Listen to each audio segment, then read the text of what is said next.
High school football and Milton Rubin Superstore, Chrysler, Dodge, Jeep, Ram, and the pre-owned store are a winning combination. Tune in now.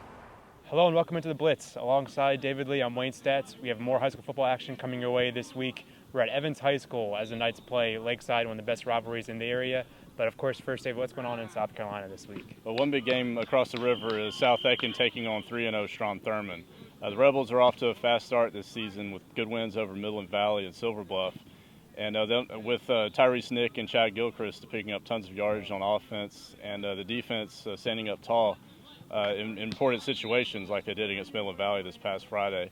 And they'll need more of the same against South Aiken. The Thoroughbreds knocked off Strom-Thurmond last year in a shocker to end a six-game winning streak for Strom-Thurmond in the series. The matchup always plays tough, so this one should be a good one. Also, Silver Bluff takes on Midland Valley, always a good matchup between two quality South Carolina programs.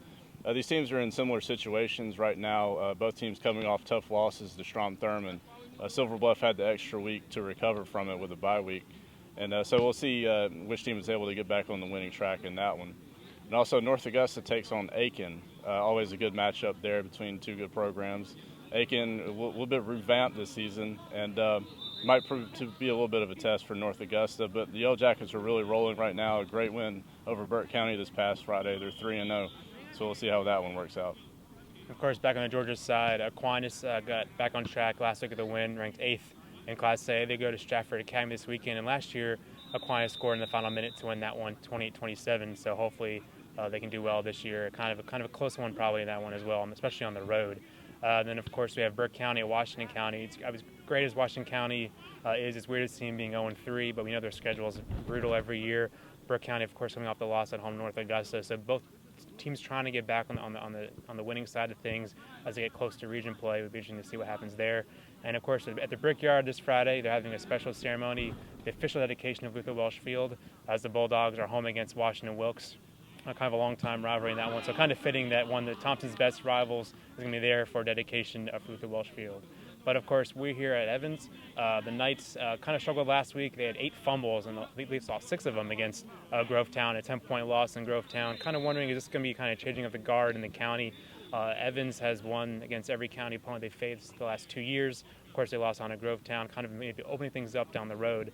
Last year, Evans beat Lakeside, which if Lakeside won that game, they would have made the state playoffs and probably would have had a chance to go on a nice run. We know this is a very tough region, especially at the top. But Evans' win against Lakeside probably pretty much an upset, kept Lakeside from making the playoffs. They've won 2 years in a row in this series. Lakeside kind of back and forth with that one. Lakeside won the previous 4 before this Evans run, so we'll see if they can get back to it. Both teams coming off losses as well, so really kind of more of an urge to win this one, not in terms of rivalry reasons, but just to get back on the winning track. Both teams are 1-2 and trying to get to 2-2 overall.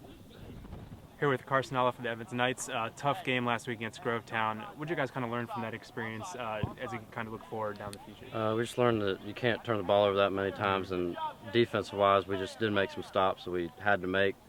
So, we just learned that we got to come together as a team. Yeah, of course, he had a good game, or that one too, at least on that one play with the defensive touchdown. But I see more than that, hopefully, this week against Lakeside. What does this rivalry mean to you guys playing for Evans against Lakeside? What makes you most excited about these kind of games? It's kind of the big county game, Lakeside's always pretty tough, and it's always a good game when we play them. And the team just really looks forward to playing Lakeside. Yeah, I guess the last 2 years have been pretty special on your end of things. Yeah. What have worked well on those games do you want to continue to do in this year's meeting, you think? We just got to move the ball good like we usually do. And last year I know we had a lot of interceptions against Lakeside, and I think we just got to win the turnover battle. Yeah, definitely a big way to go. And obviously county football, very, very tight, highly contested here in Columbia County. Compared to last year, it does seem even more even than it has been in years past. Yes, sir. I think it's real even this year. I think Grovetown's real tough this year, and I think that helps a lot with the county. Of course, with the 9-game region schedule, too, it's pretty wide open every week. But that's all we have for this week. See you next time on The Blitz. Hope you enjoyed the football video. Now we're back at Milton Rubin looking at the 2015 Chrysler 200 for $18,900, or you can finance it for 0 to 72 months. One of our favorite vehicles for college kids and high school kids is the 2015 Jeep Patriot for $12,900. Come see us at Milton Rubin or go to drivebaby.com.